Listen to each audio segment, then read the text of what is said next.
Assalomu alaykum, men ismim Muhabbat, men 4 yillik meditsina xodimiman. Ojonim jigar sirrozi aniqlangan edi. 4-stepen biz Hindistonga ketishimiz kerak edi. O'zbekistonda bizga diagnoz qo'yishdi, 34 gamoglobin, shakar 28-30 bo'lib ketdi.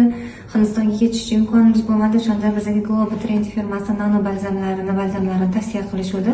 Oqqon bo'lgan bo'ladi, o'zim rezultat ko'rganim uchun oyimga ichirishga qaror qildik, biz ham ichirdik.